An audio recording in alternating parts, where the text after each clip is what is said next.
Hola, ¿cómo están hoy? Buenas noches. Sean bienvenidos nuevamente al programa Masterclass, hoy miércoles 10 de agosto, con un tema muy interesante referente a la especialidad de ginecología.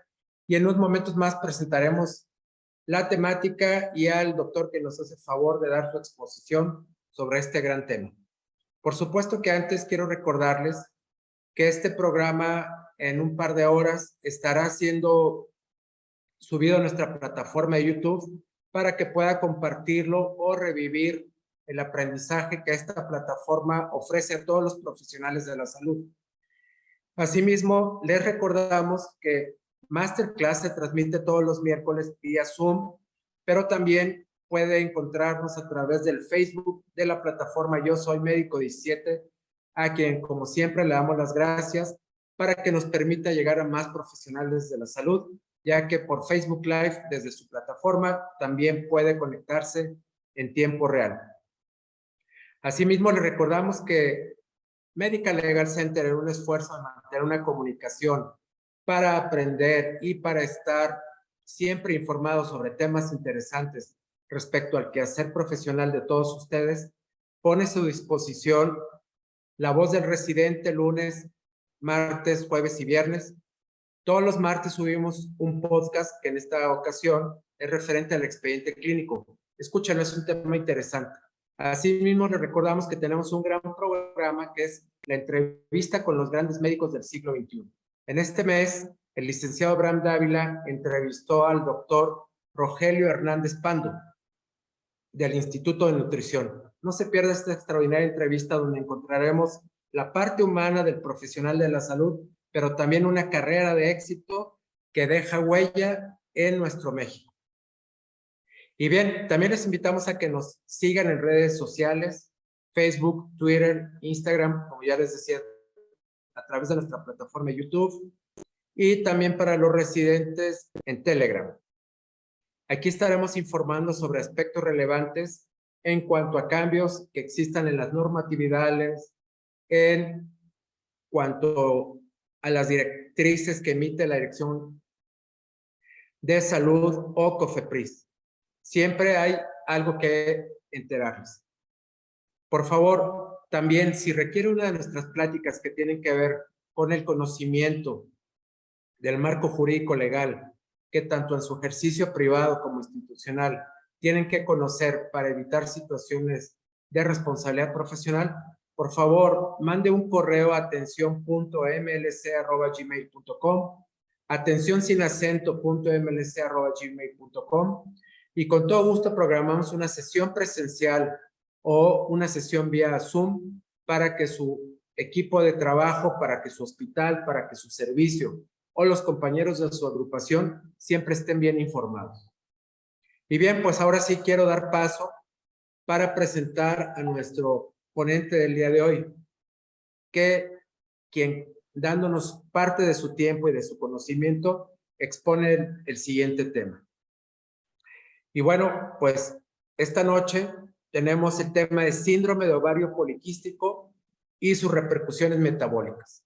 Nos hace favor de participarnos de su conocimiento el doctor Jorge Luis Lezama Rubalcama, a quien le decimos buenas noches y le damos la bienvenida. Y él, como todos los ponentes que siempre nos acompañan, lo hacen totalmente de una forma altruista, sin ningún afán de lucro.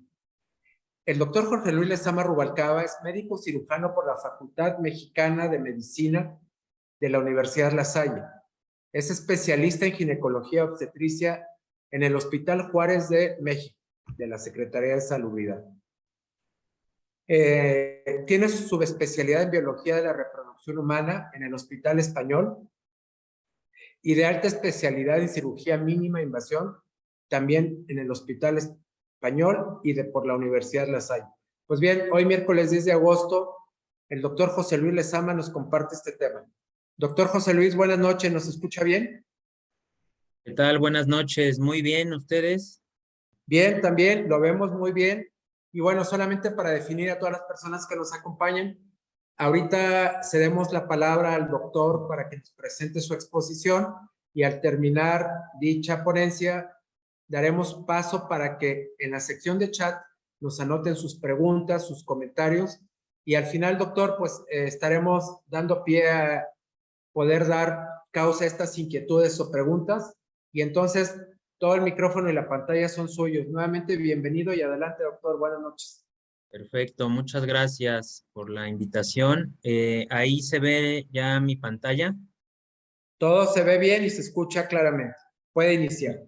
Perfecto. Pues bueno, buenas noches a todos. La charla el día de hoy vamos a hablar un poquito de síndrome de ovario poliquístico y algunas de sus repercusiones metabólicas. Creo que es un tema bastante importante para muchas especialidades, para médicos en general. ¿Por qué? Porque el síndrome de ovario poliquístico, como vamos a estar hablando durante toda la charla, pues tiene implicaciones metabólicas, tiene implicaciones reproductivas, tiene implicaciones hormonales e incluso repercusiones psicológicas, ¿no? Este síndrome es considerado la endocrinología más frecuente en la mujer en la etapa reproductiva. Llega a afectar alrededor del 8 hasta el 13% de las mujeres en esta etapa y muchas pacientes se pueden llegar a quedar sin un diagnóstico porque como le puede llegar al médico general, como le puede llegar al ginecólogo, como le puede llegar al dermatólogo o como puede ir con el endocrinólogo, pues es importante conocer y hacer un buen diagnóstico para poder guiar a todas las pacientes con esta patología. Y bueno, como introducción, pues bueno, las pacientes con ovario poliquístico pueden llegar a tener irregularidades menstruales, que es una causa muy frecuente de la consulta de ginecología. Pueden llegar a tener hirsutismo, por eso muchas pacientes pueden derivar con el dermatólogo.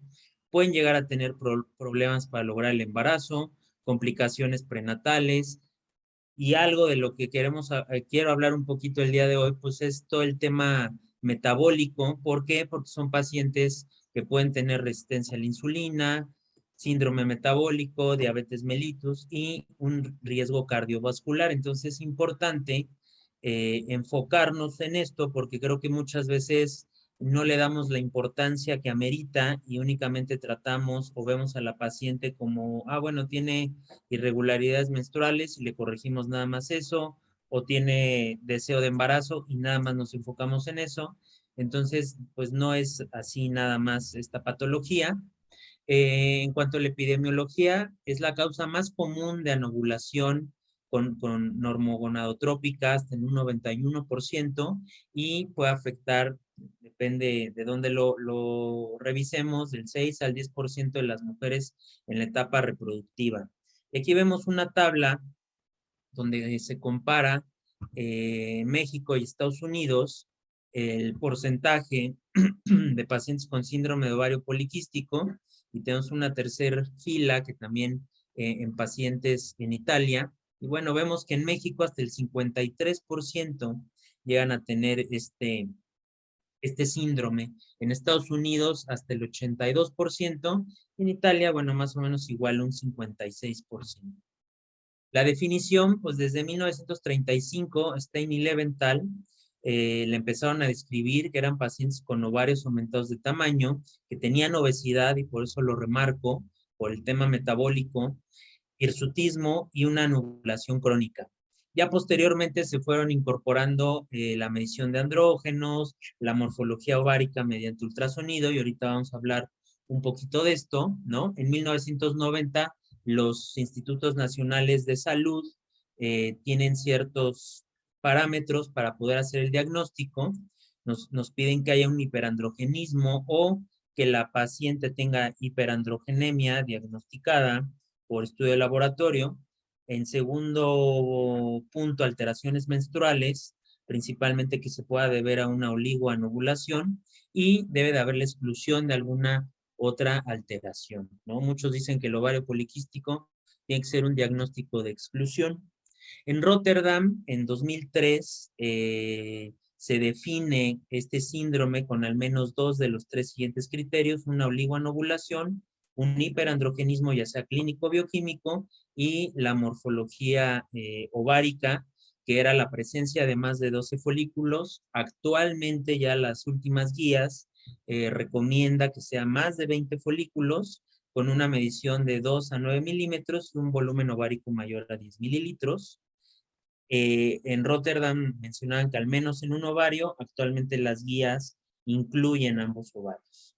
En 2006, la Sociedad de Exceso de Andrógenos pone sus puntos para poder hacer el diagnóstico, que es pacientes que tengan hiperandrogenismo, ya sea hirsutismo clínico o hiperandrogenemia, disfunción ovárica por una oligoanovulación y exclusión de patologías que puedan elevar los andrógenos, que sea de alguna otra causa. Y así de esta manera, pues también se han descrito algunos fenotipos distintos, ¿no? Porque no todas las pacientes van a llegar como de libro, con la morfología ovárica, con acné, con hirsutismo, con acantosis nigricans, con problemas anovulatorios. Entonces, bueno, en base a la gama de posibilidades que tenemos, pues tenemos varios fenotipos, ¿no? Puede llegar la paciente con todos, o puede llegar a tener nada más 2 de los 3 criterios y se puede combinar, ¿no? Entonces es importante conocer esto porque ahí se pueden ir pacientes subdiagnosticadas. En cuanto a la fisiopatología, pues ya hablábamos que es un trastorno puramente endocrinológico que interviene en factores genéticos, metabólicos, epigenéticos y factores ambientales. Hay ciertas variantes descritas a nivel genético que regulan la secreción y la acción de las gonadotropinas, así como la acción de la insulina. Estas pacientes normalmente llegan a tener un incremento en la frecuencia de los pulsos de la hormona luteinizante a nivel central y hay una disregulación muchas veces del peso y del metabolismo de la paciente. Uno de los pilares importantes de este síndrome es el hiperandrogenismo, que va a haber un incremento en la producción a nivel ovárico de testosterona, androstenediona o de hidroepiandrosterona. El estado de hiperandrogenismo puede ser perpetuado por la misma resistencia a la insulina y la hiperinsulinemia va a empeorar el hiperandrogenismo, aumentando así la producción ovárica de andrógenos y con una disminución en la producción hepática de la globulina transportadora de hormonas sexuales. Entonces, como platicábamos, pues bueno, aquí tenemos del lado izquierdo pacientes con incremento de peso, defectos en la acción de la insulina o desórdenes en el receptor de la insulina, lo que va a traducir a una hiperinsulinemia con una disminución de la globulina fijadora de hormonas sexuales y por ende, al no estar fijo el andrógeno en esta globulina transportadora, pues va a estar aumentada principalmente la testosterona libre y esto pues empieza a ser un círculo vicioso, ¿no? Donde podemos tener incremento en el estradiol, podemos tener clínicamente hirsutismo, el incremento de la testosterona con un incremento de androstenediona, pues también hace que tengamos incremento de nivel de la estrona y si es una paciente con sobrepeso u obesidad, pues se sigue perpetuando este ciclo, ¿no? Entonces es importante tener estos puntos en claro para entender un poquito más la fisiopatología y por qué ocurren todos los desórdenes metabólicos que ya están más que estudiados, ¿no?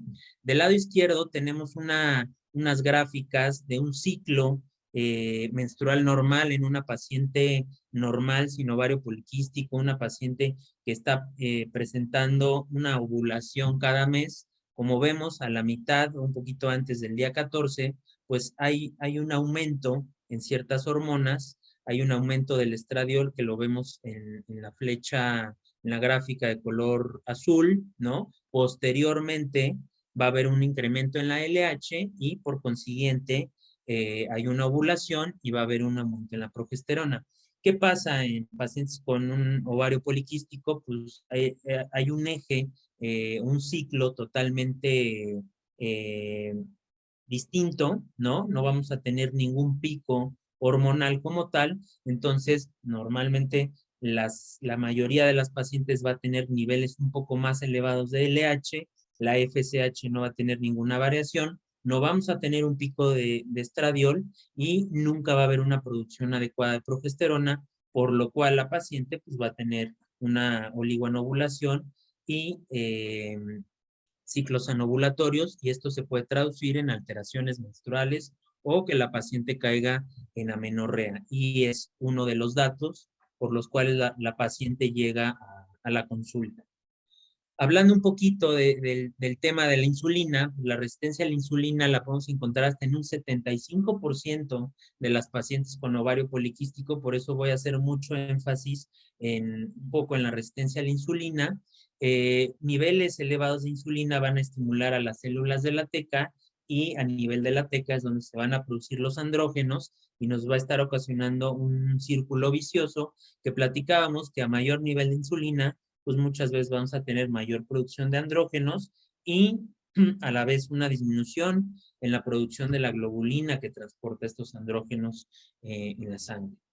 ¿Cuáles van a ser las consecuencias del hiperandrogenismo? Pues va a alterar la función normal del ovario, va a haber un hiperinsulinismo y van a ser pacientes que van a tender al sobrepeso y a la obesidad, produciendo una resistencia a la insulina, y si no actuamos tempranamente en estas pacientes, son pacientes que a la larga pueden llegar a desarrollar una diabetes en la etapa adulta. En cuanto al cuadro clínico, pues ya mencionábamos principalmente las alteraciones menstruales, el hirsutismo, pacientes con infertilidad, acné en un 20%, por eso también llegan a acudir las pacientes, porque pues, el acné, al ser una alteración dermatológica, les preocupa mucho porque es muy notorio. Entonces, muchas veces son pacientes que llegan de primera instancia con el dermatólogo. Algunas pueden llegar a tener alopecia por el mismo hiperandrogenismo y, ojo aquí, el aumento de peso hasta la mitad de las pacientes refiere un incremento en el peso. Entonces, bueno, pues es importante. Aquí, como vemos en el cuadro clínico tan variado, pues es una paciente que puede llegar con el médico general, con el ginecólogo, con el dermatólogo, con el endocrinólogo o con el bariatra, ¿no? Entonces, es importante que conozcamos un poquito más a fondo y le demos la importancia a las alteraciones metabólicas. Como recordatorio, pues la síntesis y secreción de andrógenos va a estar producida a nivel suprarrenal, y en el caso del ovario poliquístico, a nivel ovárico, en la porción de la teca, va a haber una secreción anómala de LH, una hiperinsulinemia, y esto potencializa la LH y pues continúa el ciclo, ese ciclo vicioso. En cuanto al hiperandrogenismo clínico, pues van a ser pacientes con acné, con hirsutismo, con alopecia, pueden tener incluso datos de virilización como engrosamiento de la voz, clitoromegalia, ¿no? Es raro, pero pueden llegar a tener datos ya de virilización, pero se debe de descartar cualquier otra causa que pueda elevar los andrógenos. Y bueno, pues la clasificación de Ferriman para el hirsutismo, no me voy a detener mucho en esta parte porque no es el objetivo de la clase ni de la charla, pero bueno, para que conozcan cómo se hace la evaluación clínica y cuáles son las partes que se deben de evaluar para nosotros poder hablar que es una paciente con hirsutismo, que nos está traduciendo que muy probablemente se está produciendo una elevación de estas hormonas. En cuanto al hiperandrogenismo bioquímico, pues se debe de evaluar principalmente la testosterona libre, ¿no? El índice de andrógenos libres o la testosterona biodisponible calculada, la androstenediona y el sulfato de androsterona se pueden considerar si la testosterona total o la libre no está elevada, y obviamente no va a ser valorable en pacientes que están tomando anticonceptivos orales combinados por esta modificación que tiene el estrógeno a nivel de la globulina fijadora de hormonas sexuales. Entonces, si es una paciente que ya está tomando el anticonceptivo, vale la pena hacer una pausa para medir los niveles y ver si realmente hay un hiperandrogenismo bioquímico. Y bueno, pues aquí vemos, ¿no? Lo que ya hemos hablado, que hay un índice de LH-FSH alterado, que ya no es parte de los criterios diagnósticos, pero en muchas pacientes lo observamos. A nivel de la teca del ovario va a haber una producción incrementada de andrógenos. Esto nos puede también hacer tener un perfil anormal de lípidos, y es algo también de la parte metabólica importante, que son pacientes que pueden llegar a tener dislipidemia a nivel del tejido adiposo. Si es una paciente con sobrepeso, con obesidad, pues vamos a tener niveles elevados de estrona. A nivel uterino nos puede llegar a provocar una hiperplasia endometrial y bueno, o sea, también ya hablábamos de las alteraciones dermatológicas. Entonces es un síndrome bastante rico en datos tanto clínicos como bioquímicos, como para que lo echemos en saco roto y nada más nos enfoquemos con un paciente con muchos folículos a nivel ovárico y que tiene alteraciones menstruales. La realidad es que no, detrás de todo este síndrome hay un gran número de signos y de síntomas que no se deben de dejar en saco roto, y la gran importancia de la plática pues es hablar de estas alteraciones metabólicas que acompañan al síndrome de ovario poliquístico. Uno de los diagnósticos diferenciales, siempre se debe hacer un diferencial cuando pensamos que es un ovario poliquístico. ¿Y por qué? Porque puede haber androgenismo gonadal funcional, ¿no? Como puede ser síndromes de resistencia a la insulina, la misma acromegalia, algunos fármacos como el tratamiento con ácido valproico en pacientes con epilepsia, alteraciones del desarrollo sexual, un hiperandrogenismo que esté relacionado con el embarazo, o un hiperandrogenismo que venga de nivel suprarrenal, pues también nos pueden hacer que tengamos que hacer ese diferencial en el diagnóstico. Hablando un poquito de las alteraciones metabólicas, este cuadro lo describe bastante bien. Vamos a tener alteraciones en la homeostasis de la glucosa, anormalidades a nivel del perfil lipídico, va a haber una inflamación de manera crónica, como ocurre en pacientes con obesidad, y bueno, pues podemos llegar a tener pacientes como tal con un síndrome metabólico. En cuanto a la hiperinsulinemia, el 50% de las pacientes pueden llegar a tener una resistencia a la insulina intensa, que va a estar relacionada muchas veces también con el grado de obesidad. Si no le explicamos a la paciente que tenemos que bajar de peso, tener un índice de masa corporal adecuado, pues tampoco vamos a poder mejorar mucho la resistencia a la insulina por más fármacos que estemos utilizando. Y va a tener la insulina un papel fisiopatológico primario en este síndrome. En casos de disfunción intrínseca de la célula de la teca, el hiperinsulinismo puede ser inconstante, pero es muy común ver datos de resistencia a la insulina en este tipo de pacientes. Como ya explicábamos, a nivel de la teca se va a estar organizando el exceso de andrógenos por una respuesta al estímulo de la LH, y va a haber aumento de ciertas enzimas de la esteroidogénesis que nos van a estar perpetuando esta producción excesiva de andrógenos. A su vez, el exceso de la insulina más el exceso de andrógenos más la FSH va a tener un efecto sinérgico para los receptores de LH en las células de la granulosa, lo que va a estar haciendo que a nivel ovárico haya una luteinización prematura. Entonces, ¿esto en qué va enfocado? Que cualquier tratamiento que nosotros demos que logre disminuir los niveles séricos de insulina va a mejorar mucho la severidad de los síntomas y del tema de la anovulación y del hiperandrogenismo.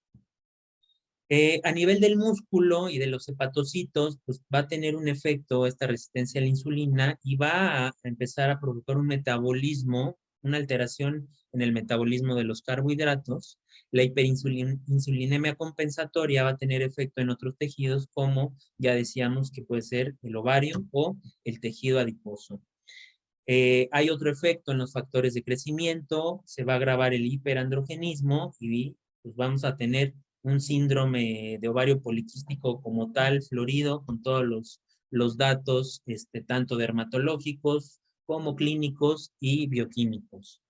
La resistencia a la insulina no es la causa, más bien es la causa y no el resultado del hiperandrogenismo en las pacientes con ovario poliquístico.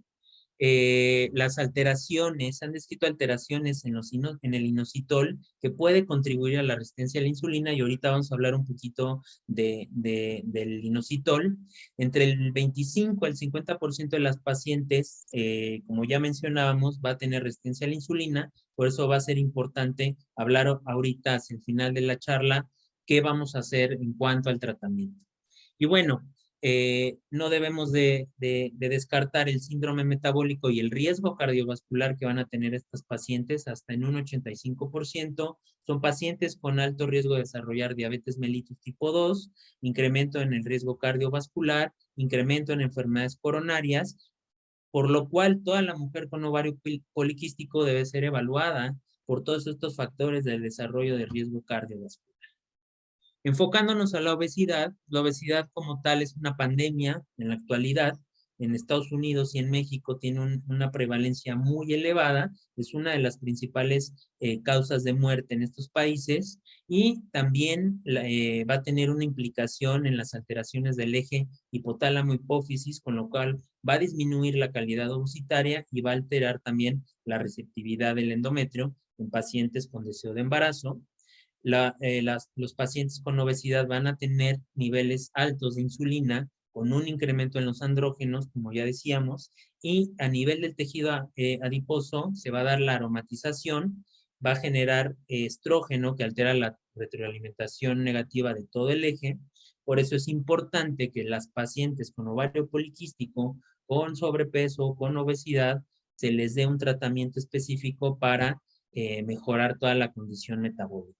Como ya mencionábamos, también en pacientes obesas va a haber una disminución a nivel hepático de la globulina fijadora de hormonas sexuales, por lo cual vamos a tener un incremento secundario de los niveles de testosterona libre, y obviamente el que la paciente logre disminuir el peso, pues en automático va a haber una disminución en los niveles de insulina y en la producción de andrógenos, por todo lo que ya hemos comentado de cómo se asocia la resistencia a la insulina y la obesidad en la producción androgénica.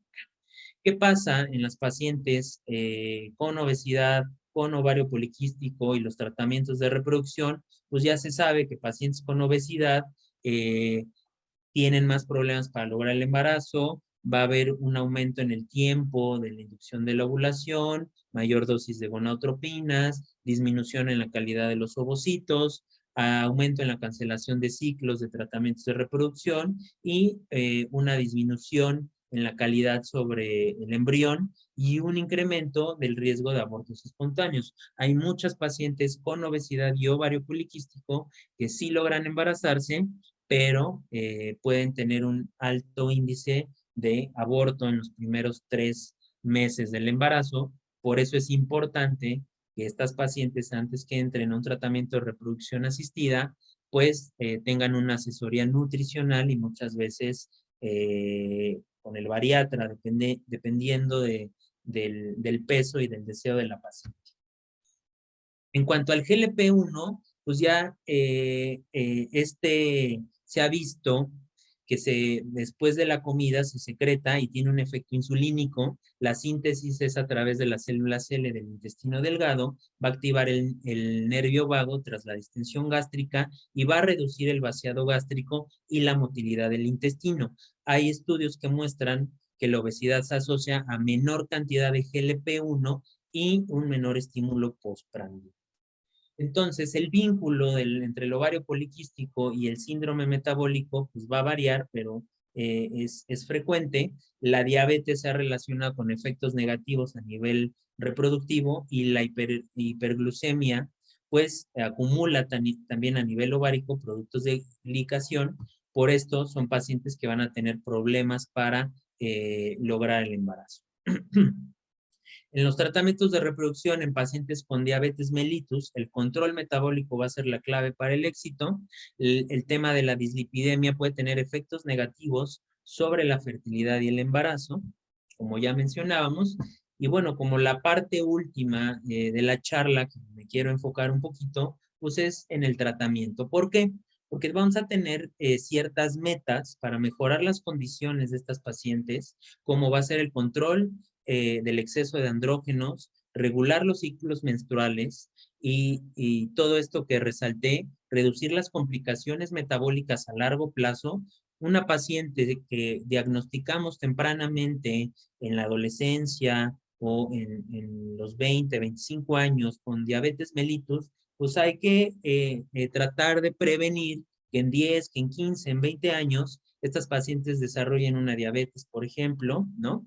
Los aspectos psicológicos, el autoestima, la depresión también está descrito que pacientes con ovario poliquístico van a tener tendencia a estas alteraciones psicológicas y uno de los pilares del tratamiento, pues indudablemente van a ser la modificación de del estilo de vida, ¿no? Entre el 5 al 10% de la pérdida de peso a través de dieta y ejercicio, podemos tener una reducción en los niveles de andrógenos y una mejoría en la función menstrual. Hay muchas pacientes que únicamente con esta pérdida de peso van a empezar a arreglar y van a tener nuevamente ciclos ovulatorios y son pacientes que van a lograr el embarazo con una reducción previa del peso. En cuanto al tratamiento general, pues ya decíamos la dieta, la modificación del estilo de vida, podemos dar agentes sensibilizadores a la insulina, como puede ser la metformina, e incluso tratamientos quirúrgicos o tratamientos de cirugía bariátrica, y vamos a tener tratamientos específicos dependiendo del deseo de la paciente. Hay un ovario poliquístico que no quieren embarazo y hay pacientes con ovario poliquístico que desean el embarazo. Entonces, dependiendo de cuál es el deseo reproductivo de la paciente, podemos enfocarnos a dos tipos de tratamientos distintos. Si es una paciente que no se quiere embarazar, el pilar del tratamiento va a ser el anticonceptivo oral combinado. Y si es una paciente con deseo de embarazo y tiene un peso adecuado, un índice de masa corporal adecuado, pues bueno, podemos empezar, dependiendo del caso específico en cada paciente, con inductores de la ovulación. Y aquí mencionábamos y podemos ver resaltado pacientes con obesidad y resistencia a la insulina, que son las principales alteraciones metabólicas en estas pacientes, pues los pilares van a ser las modificaciones del estilo de vida, la dieta, el ejercicio y los sensibilizadores de la insulina. En cuanto a la reducción del peso, pues ya sabemos que va a tener beneficio en pacientes con obesidad y trastornos metabólicos. Hay muchos estudios donde ya se ha visto, ¿no?, que pacientes con obesidad e infertilidad, después de bajar cierto número, pues puede haber una función ovulatoria normal y vamos a tener un incremento en las tasas de embarazo y también a nivel de los tratamientos de fertilización in vitro, podemos ver que si las pacientes antes de someterse a los tratamientos de reproducción logran bajar de peso, pues va a tener una mejor calidad ovocitaria, mejor calidad de desarrollo embrionario y por consiguiente una mejor tasa de implantación y lo que desean pues es lograr el embarazo, ¿no? Y a su vez, si bajan de peso, pues van a tener mucho menor comorbilidad durante el embarazo, menor riesgo de desarrollar diabetes gestacional, menor riesgo de desarrollar preeclampsia y todas las complicaciones como parto prematuro. Algunos estudios, ¿no? Igual que se han enfocado en pacientes con ovario poliquístico, obesidad e infertilidad, con los cambios en el estilo de vida, la pérdida de peso, hay un incremento en la tasa de nacidos vivos, como ya hemos platicado. Y bueno, vamos a hablar un poquito del inositol y de la importancia que tienen estas pacientes. Por ejemplo, este es un estudio donde se utilizó metformina y mioinositol en mujeres con síndrome de ovario poliquístico. Fueron 136 pacientes asignadas al azar en dos grupos. El grupo con metformina, 500 miligramos 2 veces al día, y el grupo 3 con 1 gramo de mioinositol 2 veces al día. En cuanto a características clínicas, se midió peso, índice de masa corporal, circunferencia de la cintura y la relación cintura-cadera. Y bueno, los resultados vieron que la terapia combinada con metformina más mioinositol en mujeres con ovario poliquístico y resistencia a la insulina parece prometedora, con la necesidad obviamente de muchos más estudios, porque es un medicamento que en la actualidad ya se está utilizando cada vez más, pero todavía no hay una recomendación en la mayoría de las guías de ovario poliquístico para darles a estas pacientes, pero allá hay muchos estudios que empiezan a respaldar el uso solo o combinado incluso con metformina. ¿Y qué hay de todos estos medicamentos que en los últimos años han tenido un poquito más de auge, como son los agonistas del GLP-1? El agonista del receptor de GLP-1 va a disminuir los niveles de glucosa, va a disminuir la hemoglobina glucosilada en pacientes con diabetes mellitus, ayuda a la disminución de peso, del perfil androgénico y del perfil de lípidos. Un ejemplo de este tipo de medicamentos es la liraglutida, que está indicada en pacientes con obesidad y sobrepeso, ¿no? Con alguna comorbilidad, como puede ser hipertensión, dislipidemia, diabetes mellitus o apnea del sueño. También ya hay ciertos estudios donde han comparado este tipo de medicamentos versus placebo o con algún otro medicamento como el Orlistat y pues también una gran pérdida, una mayor pérdida en cuanto al peso en estas pacientes. Se han hecho estudios también en pacientes con diabetes y obesidad, se ha visto mayor pérdida de peso cuando se compara muchas veces con un placebo. La pérdida de peso en algunos estudios puede ir de un 3 a un 4% con este tipo de medicamentos. Se ha visto una reducción en los marcadores de trombosis, inflamación a nivel del endotelio y a nivel de las plaquetas. También se ha hecho comparaciones con la metformina y bueno, pues aparentemente hay un poco mejor de resultados con este tipo de medicamentos que en los últimos años se le ha dado o se ha pensado en la utilidad en este tipo de pacientes con ovario poliquístico. Y así podemos hablar de algunos metaanálisis donde empiezan a comparar la metformina con ciertas dosis del medicamento, hasta utilizando 3 miligramos de liraglutida solo versus metformina con 1.2 miligramos de liraglutida. Y bueno, los 3 miligramos de liraglutida llegan a ser superiores, incluso cuando se da la combinación con metformina y dosis un poquito mejor. Entonces, ¿qué tenemos como resultado? Pues una mejora en la sensibilidad a la insulina, una mejora del índice de masa corporal, una disminución de la circunferencia abdominal y una disminución del perfil androgénico en pacientes con ovario poliquístico. Y de igual manera, pues aquí hay algunos estudios donde ya se ha visto incremento en las tasas de embarazo en pacientes que se someten a fertilización in vitro con un tratamiento previo con este tipo de medicamentos, e incluso hay reportes de aumento en tasas de embarazo espontáneo sin la necesidad de un tratamiento de reproducción asistida. Y pues bueno, como conclusiones, podemos quedarnos como que veamos de una manera distinta al síndrome de ovario poliquístico, que nos enfoquemos bastante a todas estas alteraciones metabólicas, principalmente la resistencia a la insulina, la obesidad, que actualmente es una pandemia en nuestro país. Entonces, nosotros como profesionales de la salud tenemos el deber de explicarle a la paciente que no nada más es una alteración menstrual, que no nada más es una alteración donde en el ultrasonido esos ovarios tienen una morfología poliquística y que no regla. No, detrás de esto hay una serie de implicaciones que puede impactar en 5, en 10, 15 o 20 años a todas estas pacientes, que podemos modificar su pronóstico, la calidad de vida y cómo van a llegar estas pacientes, pues a lo mejor a la etapa de la menopausia, donde puede haber un incremento en el riesgo cardiovascular. Entonces es importante educar a las pacientes, incitarlas a las modificaciones en el estilo de vida, al beneficio que tiene esto, al beneficio de tener una vida saludable, al hacer ejercicio, al llevar una buena alimentación, y pues nosotros somos los responsables de mejorarle la calidad de vida a todas estas pacientes.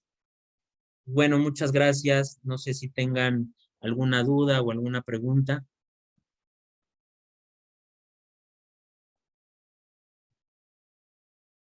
Muchas gracias, doctor. Pues ahorita nos empezamos a conectar con el chat para revisar los comentarios que nos hace la audiencia. No sin antes repetir, bueno, pues que este tema del síndrome de ovario poliquístico pues hoy fue impartido por usted en su experiencia, en su conocimiento. Y bueno, pues nuevamente le damos las gracias por el tiempo que nos brinda y compartir. Y bueno, de forma particular sí expresar lo que usted acaba de concluir. Sin duda alguna, pues al ser un síndrome, pues nos hablamos de una situación sistémica y que mencionando los aspectos relevantes de su ponencia, pues tiene mucho que ver con la parte hormonal y la parte metabólica. Entonces, seguramente la audiencia que nos escucha, que son médicos de primer nivel, pues encontrarán muchos de estos casos en su consulta y que han derivado quizás a situaciones de especialistas de endocrinología o directamente con el ginecólogo. Ahí al respecto, ¿cuál es el abordaje que tendría que seguirse si existiera un proceso después de ser derivado por un médico de primer contacto? Sí, el médico de primer contacto tiene la obligación de hacer el diagnóstico, de hacer un estudio integral a la paciente y enfocarse en todo lo que platicábamos hoy. El tema metabólico, en pedirle sus niveles de lípidos, de glucosa, ver que no tenga resistencia a la insulina, ver si hay un hiperandrogenismo y dependiendo de eso, pues hacer la derivación, ¿no? Que puede ser con el endocrinólogo, que puede ser con el biólogo de la reproducción o con un buen ginecólogo que maneje pacientes con ovario poliquístico y también depende el deseo de la paciente, porque puede ser que la paciente no desembarazo o que no tenga alteraciones menstruales, entonces son pacientes que muchas veces termina tratándolas el endocrinólogo, porque no lo mencionamos mucho en la plática, pero también pacientes con ovario poliquístico tienen una alta tasa de alteraciones de la glándula tiroides. Entonces, pues bueno, muchas veces el endocrinólogo es el encargado de regular todo esto. Doctor, otra pregunta de forma personal.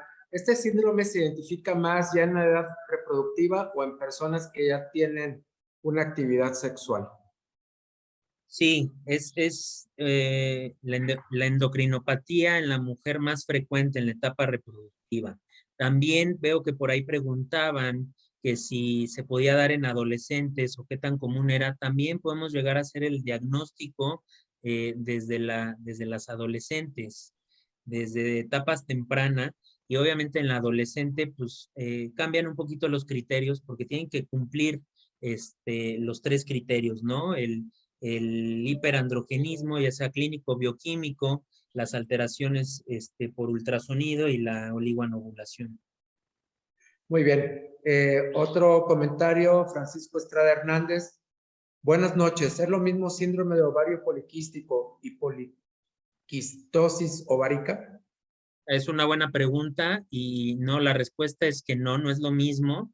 Hay pacientes que pueden tener poliquistosis ovárica aislada y que no tengan ovario poliquístico. La poliquistosis ovárica únicamente es el diagnóstico por imagen, por ultrasonido, de una apariencia poliquística, pero si no cumple ningún otro criterio, son cosas totalmente distintas. De acuerdo. María Karenina Borrego, qué interesante plática, muchas gracias. Doctora Lilian Ríos, excelente plática. Gonzalo Velázquez, excelente ponencia, gracias.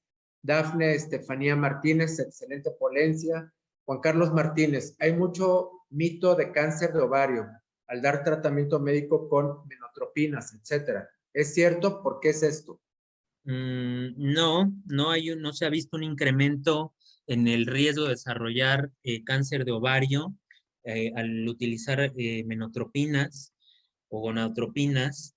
Realmente estas hormonas, cuando se utilizan para tratamientos de reproducción o en pacientes con ovario poliquístico, normalmente se utilizan por periodos cortos. Lo único es incrementar las posibilidades que en ese mes tiene la paciente de lograr una ovulación, ¿no? Y se utiliza por periodos cortos, no son periodos sostenidos, entonces realmente no se ha visto un incremento o hay una asociación directa del uso de la menotropina con el cáncer de ovario. Gracias. Leticia Márquez Castillo, excelente ponencia. Leticia Celia López Salazar, ¿hay mejor antiandrogénico que la espironolactona? Pues al momento de escoger que si es una paciente con hiperandrogenismo y queremos disminuir, muchas veces tenemos que ver qué alteración dermatológica paciente o hacia dónde se va a enfocar el tratamiento. Muchas veces podemos dar anticonceptivos orales combinados que algunos tienen derivados de la espironolactona y funcionan muy bien, la verdad, como antiandrogénicos. Yo creo que es de los que más se utilizan la combinación, pero es importante, o a mí en lo particular también me gusta dar el anticonceptivo combinado, porque también el estrógeno que tiene el anticonceptivo ayuda a disminuir la globulina fijadora de hormonas sexuales y eso hace que se incremente o se potencie el efecto antiandrogénico, ¿no? De los derivados de espironolactona. Muy bien, Marta Guillén, muy interesante, gracias. Marta Karenina Borrego, es un enfoque muy bueno, las consecuencias de la obesidad y la fertilidad. Juan Carlos Martínez Cardiel, saludos desde Chiapas, doctor, le agradecen la plática. Bueno, ya usted mencionó el comentario de Aurora, en adolescentes se ve frecuente, ya dio su respuesta. Angélica Vargas, buenas noches. ¿Cuánto tiempo podemos utilizar el citrato de clomifeno? Es una buena pregunta. Yo que veo muchas pacientes de reproducción, es importante porque el citrato de clomifeno, si lo vamos a utilizar para un coito programado o una inseminación intrauterina, que la gran mayoría pues, le dice a la paciente, tómate estas pastillitas, y es importante, el citrato de clomifeno se da por 5 días. Se da 5 días del día 3, 4, 5, 6, 7, y lo ideal es que se haga un ultrasonido para ver si responde al citrato de clomifeno. Si no responde, se puede incrementar la dosis. Llegamos a utilizar dosis iniciales de 50 hasta 150 miligramos, y si no está respondiendo, si en 3, máximo 4 ciclos tal vez no se logra el embarazo, pues hay que pasar a otro tratamiento. No se debe de dar por más de ese tiempo. Muy bien, Laura Elena Mora, ¿quiere algún comentario? Dice que un paciente con ovario poliquístico de 23 años, pero no tiene sobrepeso. ¿Qué comentario puede dar? Paciente con ovario poliquístico sin sobrepeso, que también las hay, como ya mencionábamos en la charla, no todas las pacientes van a tener sobrepeso u obesidad. Pues qué maravilla, la verdad, qué suerte el que no presente esta comorbilidad o esta alteración metabólica, pero el enfoque no se debe de perder y hay que ver que no tenga ninguna otra alteración metabólica, y el tratamiento va a depender de la edad de la paciente y del deseo reproductivo. Si se quiere embarazar, pues hacer una inducción de la ovulación, o si no se quiere embarazar, pues únicamente se puede manejar con anticonceptivo oral combinado, y eso va a hacer que mejore las condiciones del hiperandrogenismo, como ya platicábamos. De acuerdo. Doctora Livia Sánchez, el metformín, ¿cuántos miligramos y por cuánto tiempo? La metformina está indicada para pacientes con sobrepeso u obesidad. La mayoría de las guías nos recomiendan dosis arriba de 1.5 gramos o los 1500. ¿Y cuánto tiempo? Pues depende de cada paciente, depende de cómo mejore la hemoglobina glucosilada o la resistencia a la insulina y qué tantas ganas le va a echar a la paciente con las modificaciones del estilo de vida, la disminución de peso. Ese va a ser el pilar. Si es una paciente que nada se toma la metformina y no hace nada, pues va a estar años tomando la metformina, ¿no? Yo creo que el objetivo sería la reducción de peso y modificar el estilo de vida para que en algún punto la paciente pueda suspender la metformina. Muy bien. José Arturo Chávez Contreras, ¿qué tan frecuente se asocia con síntomas psiquiátricos, tanto en adolescentes como en otras edades? Últimamente hay varios estudios donde hay una asociación o hay un incremento más bien en las pacientes con ovario poliquístico y estas alteraciones psicológicas, alrededor entre un 15 a un 30% en algunos estudios llegan a tener esta asociación. Afortunadamente no es tan elevado en la mayoría de los estudios que han evaluado esto. Muy bien. Gabriel Gustavo, buenas noches. Si una paciente no tiene poliquistosis en ovario, pero tiene obesidad y resistencia a la insulina, ¿va a desarrollar ovario poliquístico o se requieren los 3 requisitos para el diagnóstico de ovario poliquístico? Si tiene obesidad y resistencia a la insulina, puede que sea una paciente que no desarrolle ovario poliquístico, pero a lo mejor va a tener tarde o temprano un síndrome metabólico y pues hay que tener en mira a esta paciente, no necesariamente, no hay pacientes con síndrome metabólico que no tengan ovario poliquístico o que no tengan un problema de hiperandrogenismo. Sí, Juan Carlos Martínez nos dice, ¿por qué algunos médicos quieren operar el ovario poliquístico? En la actualidad, pues el ovario poliquístico no, el tratamiento no es un tratamiento quirúrgico, no hay un tratamiento quirúrgico como tal, lo único que está descrito es el drilling ovárico y son pacientes muy seleccionadas que casi en la actualidad ya no se hace de manera rutinaria. El entrar por una laparoscopía y hacer un drilling ovárico y eso nada más va en relación a tratar de mejorar la ovulación en esa paciente, pero con los fármacos que tenemos como inductores de la ovulación, pues ya esa práctica ya es casi queda en desuso. Muy bien. Otra pregunta, ¿por qué se da la resistencia a la insulina? Bueno, pues ya lo platicamos al inicio de la charla. La resistencia a la insulina viene encaminada muchas veces al tema del hiperandrogenismo a nivel ovárico. Hay receptores de insulina que se modifica con los cambios hormonales y se va perpetuando. Hay un hiperinsulinismo, como platicamos en la primera mitad de la charla, y se empieza a hacer un círculo vicioso. La insulina hace que disminuya la globulina fijadora de hormonas sexuales, incrementa los andrógenos y ese mismo incremento de andrógenos va a estar perpetuando que haya un incremento en la secreción de insulina en estas pacientes. Gracias. Saúl Hernández, ¿la acantosis nigricans se desarrolla en ovario poliquístico? Sí, es una alteración dermatológica secundaria, no nada más al ovario poliquístico, sino a pacientes que incluso pueden no tener ovario poliquístico, pero que tengan resistencia a la insulina o diabetes, pues vemos este tipo de alteraciones dermatológicas. Muy bien. Eh, María Karenina Borrego, en las mediciones sonográficas del ovario, ¿cuál es el volumen máximo del ovario? El volumen máximo para considerarlo normal, menor a 10 cc. Ok. Carlos Alonso, cuando el ovario poliquístico es bilateral y gigante mayor de 4 centímetros, ¿se opera?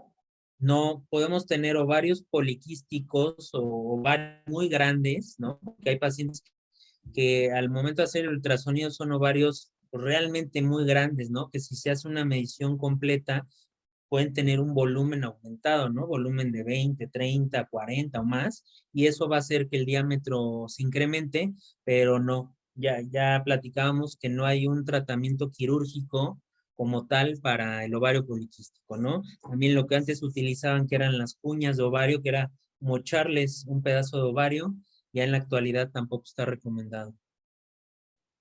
Muy bien, pues estamos terminando con el último comentario. Uri Martínez, felicidades, doctor Lezama, muy interesante la charla.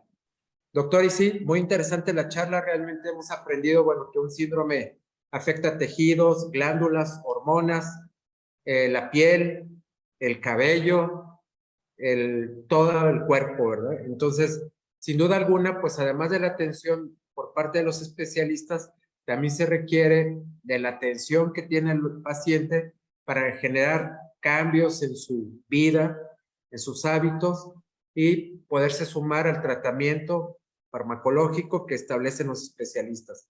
Doctor, si nos ayuda a mandar su mensaje final a las personas que nos escucharon o su conclusión final, se lo vamos a agradecer. Pues bueno, realmente, pues muchas gracias por estar conectados a esta hora. Yo sé que es una hora, tú sabes, un poquito compleja para la gran mayoría. Por ahí todavía una última pregunta que hicieron, que es que ¿por qué se debe la caída de cabello? pues es parte del hiperandrogenismo, ¿no? Si lo traducimos a hombres que tienen la testosterona muy elevada, pues vemos que son pacientes que presentan una gran pérdida de cabello, y lo mismo puede tener la paciente, ¿no? Al tener un hiperandrogenismo o testosteronas muy elevadas, es una alteración dermatológica. Por eso muchas veces la paciente con ovario poliquístico, y con eso me gustaría concluir y respondiendo a esa pregunta, es que muchas veces el tratamiento involucra a muchos especialistas, al especialista en reproducción, al endocrinólogo, al dermatólogo y por supuesto muchas veces al médico general, que es el que puede hacer el diagnóstico y derivar adecuadamente a cada paciente. Doctor, pues muchas gracias.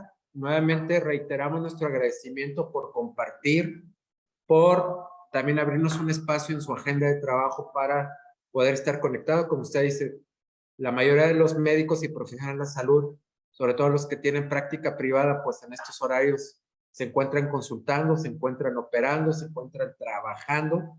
Entonces, doble agradecimiento por este esfuerzo y por este sumarse al aprendizaje continuo de toda la comunidad médica que nos acompaña. Y sobre algún comentario que nos hacen, les recordamos que esta plática pueden volverla a retomar y compartir. El día de mañana estará en nuestro canal de YouTube. Tienen que teclear Medical Legal Center en YouTube y encontrarán Masterclass con la ponencia del doctor Jorge Lezama. Asimismo, también queremos hacer una invitación para que ustedes mismos compartan el link que muchos de ustedes reciben los miércoles en la mañana para conectarse a estas pláticas. Y si quieren que sumemos a más personas a esta plataforma, por favor, mándenos un correo a atención.mlc@gmail.com con el correo y nombre de la persona. Y nosotros nos daremos a la tarea de hacerles llegar este link a su correo electrónico. O bien, si quieren contactarnos directamente, pueden darles nuestro correo o nuestros teléfonos para que se acerquen y poder tener esta comunicación y este compartir que siempre genera un nuevo conocimiento y seguramente nos ayudará a realizar mejor nuestro trabajo. Finalmente, recordarles que síganos a través de nuestras redes sociales, Facebook, Twitter, Instagram, y estarán debidamente informados también sobre estas ponencias.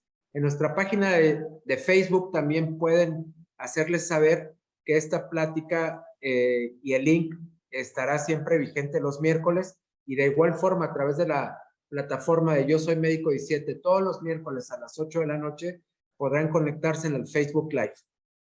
Finalmente, invitarlos a que el próximo miércoles nos acompañen en un tema más de Masterclass. Doctor Jorge, pues muchas gracias nuevamente. Bienvenido a Masterclass. Estamos a sus órdenes y agradecemos el favor de su ponencia. Y para todos, pues un cordial saludo, descansen y buena noche. Nos vemos próximamente. Hasta pronto.